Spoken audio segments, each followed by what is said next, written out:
حدیث پاک میں آتا ہے، اس حدیث پاک کو سیدنا ابو ہریرہ رضی اللہ تعالیٰ روایت کرتے ہیں، اور بنیۃ الطالبین کے اندر حضرت غوث اعظم جیلانی محبوب سبحانی الحسنی والحسینی رضی اللہ تعالیٰ عنہ نے بھی نقل فرمایا۔ حضور علیہ السلام فرماتے ہیں کہ ایک رات، اس رات کو جب آدھی رات گزر گئی تو جبریل امین حاضر ہوا۔ جبریل امین عرض کرنے لگے، یا رسول اللہ صلی اللہ علیہ وسلم اپنے سر مبارک کو آسمانوں کی طرف اٹھا کر دیکھیں۔ حضور علیہ السلام فرماتے ہیں، میں نے سر کو اٹھا کر دیکھا تو کہا جبریل بات کیا ہے؟ جبریل نے عرض کیا، یا رسول اللہ صلی اللہ علیہ وسلم آج یہ وہ رات ہے، اس رات کے اندر اللہ کی رحمت کے 300 دروازے رب اپنی رحمت کے کھول دیتا ہوں۔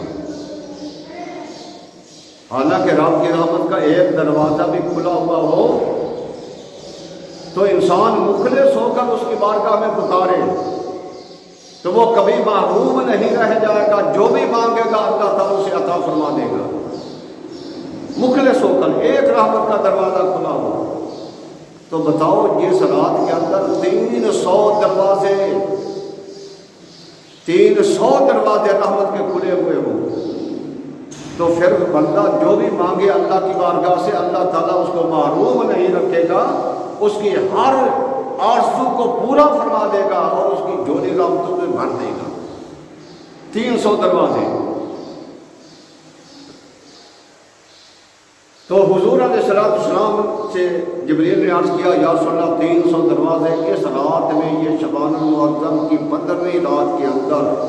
300 دروازے رب کی رحمت کے کھول جاتے ہیں اور اللہ تعالیٰ آسمان دنیا پر اپنا نزول فرماتا ہے۔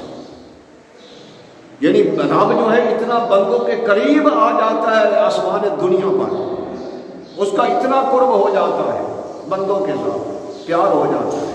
اور 300 دروازے بھی کھل گئے۔ پھر حضور علیہ السلام نے فرمایا کہ جبریل امین چلے گئے، چوتھائی حصہ رات کا رہتا تھا تو پھر جبریل امین آئے، عرض کیا، یا رسول اللہ صلی اللہ علیہ وسلم ذرا آسمان کو دیکھے۔ حضور نے آسمانوں کی طرف نگاہ اٹھائی تو جنت کا سارے 8 دروازے جنت کے کھلے ہوئے۔ حضور نے ایک دروازے پر دیکھا تو فرشتہ پہلے دروازے پر آواز لگا رہا ہے، اے دنیا والو، آج جس بندے نے اس رات کو رکوع کیا اللہ تعالیٰ اس کی مغفرت فرما دیتا، اس کے گناہ بخش دیتا۔ حضور نے دوسرے دروازے کو دیکھا، دوسرے دروازے پر ایک اور فرشتہ آواز لگا رہا ہے، اعلان کر رہا ہے، اے دنیا والو، آج جس نے اس رات کے اندر اللہ کی بارگاہ میں سربا سجود ہو گیا، سجدہ کر لیا، اللہ تعالیٰ اس کے گناہوں کو بھی معاف فرما دیتا۔ تیسرے دروازے پر صلی اللہ علیہ وسلم نے دیکھا تو ایک فرشتہ اور ندا کر رہا ہے کہ اے دنیا والوں، آج جس نے اس رات کے اندر اللہ کی بارگاہ میں دعا کر دی، ہاتھ اٹھا کر اللہ سے کچھ مانگ لیا تو فرمایا اس کو بھی اللہ تعالیٰ اس کے بھی گناہ معاف فرما دیتا ہے۔ پھر اسی طرح چوتھے دروازے پر فرشتہ جو ہے آواز دے رہا ہے کہ آج جو بھی اللہ کے خوف سے رو پڑا تو فرمایا اللہ تعالیٰ اس کے بھی گناہ معاف فرما دیتا ہے۔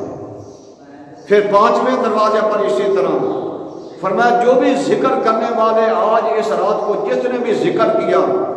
اللہ تعالیٰ اس کی بھی مغفرت و بخشش فرما دیتا ہے۔ پھر 6 دروازے پر فرمایا تمام ایمان والے جو نبی کے کلمہ پڑھنے والے ہیں اللہ سب کی مغفرت و بخشش فرما دیتا ہے اس رات کو۔ پھر بھگوان کے 7ویں دروازے پر پھر فرشتہ آواز لگا رہا ہے کہ رب فرماتا ہے کوئی مانگنے والا آج مجھ سے سوال کرے میں اس کا سوال پورا کر دوں گا، جو بھی مانگے گا میں اس کو پورا دوں گا۔ اور 8ویں دروازے پر پھر فرشتہ کہہ رہا ہے کہ ہے کوئی گناہوں کی معافی کر مانگنے والا، گناہوں کو بخشانے والا، آج اللہ کی بارگاہ میں اپنے گناہوں کی مغفرت چاہے تو اللہ تعالیٰ اس کے گناہوں کو معاف فرما دے گا۔ میں نے کہا جبریل یہ دروازے کب تک کھلے رہتے یہ کب تک یہ ندا آتی رہتی ہے؟ کب تک یہ فرشتے پکار کر کہتے رہتے لوگوں کو؟ تو جبریل امین نے عرض کیا یا صلی اللہ علیہ وسلم جب یہ رات آتی ہے تو غروب آفتاب سے لے کر صبح صادق تک ساری رات جو ہے جنت کے دروازے میں کھلے رہتے ہیں اور یہ فرشتے ندا بھی کرتے رہتے ہیں۔ حضرات محترم یہ وہ رات ہے، یہ وہ برکتوں والی رات جس کے اندر اللہ مغفرت و بخشش فرماتا ہے۔ یہاں میں ایک اور بات بھی کہہ دوں، نبی کریم صلی اللہ علیہ وسلم نے فرمایا اس رات کو سب گناہ گاروں کی جو مانگنے والا ہو، اللہ کے بارگاہ میں جھکنے والا ہو، ذکر کرنے والا ہو، رکوع کرنے والا ہو، سجدہ کرنے والا ہو، دعا کرنے والا ہو، اللہ کے بارگاہ میں رونے والا ہو، اس کی مغفرت و بخشش ہو جاتی ہے۔